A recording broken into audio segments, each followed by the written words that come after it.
4500 साल पहले दुनिया की सबसे तरक्की याफ्ता तहजीब, जिसे हम इंडस वैली या हड़प्पा के नाम से जानते हैं, वो अपनी शान और शौकत की बुलंदियों पर थी।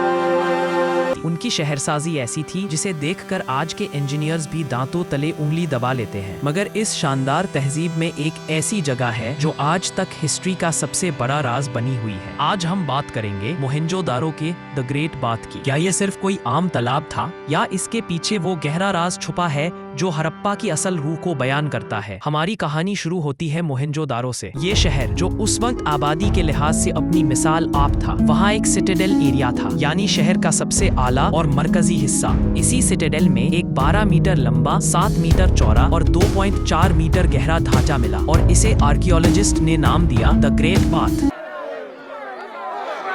ये सिर्फ तालाब नहीं था, इसकी कंस्ट्रक्शन का तरीका देखिए। इसे पुख्ता ईंटें, बेक्ड ब्रिक से बनाया गया था। पानी को लीक होने से रोकने के लिए इन्होंने बिटुमेन, नेचुरल टार का इस्तेमाल किया था, वो टेक्नोलॉजी जो आज से हजारों साल बाद यूरोप ने सीखी। तालाब के दोनों तरफ से नीचे जाने के लिए स्टेयर्स हैं। पानी भरने और निकालने का इंतजाम भी बिल्कुल मॉडर्न था। सवालों का सिलसिला यहाँ से शुरू होता है। सवाल ये है, इतना बड़ा, इतना हाई क्लास ढांचा एक बड़े शहर के मरकज में क्यों बनाया गया था? ये द ग्रेट बाथ क्यों और किस लिए इस्तेमाल होता था? हमारे पास 3 थ्योरीज हैं। थ्योरी 1, आम इस्तेमाल और सफाई। कुछ एक्सपर्ट्स कहते हैं कि हड़प्पन तहजीब सफाई को बहुत अहमियत देती थी, तो ये सिर्फ शहर की आम रिहाइश के लिए एक बड़ा पब्लिक स्विमिंग पूल या कम्युनल बेदिंग एरिया हो सकता था। थ्योरी 2, मजहबी रस्मो रिवाज। ये सबसे ज्यादा मशहूर थ्योरी है। स्कॉलर्स का कहना है कि ये जगह किसी खास मजहबी मकसद के लिए थी, जैसे कि किसी बड़ा फेस्टिवल या किसी इम्पोर्टेंट इवेंट पर लोग यहाँ आकर पाक गुस्ल करते थे, बिल्कुल वैसे ही जैसे आज के मंदिरों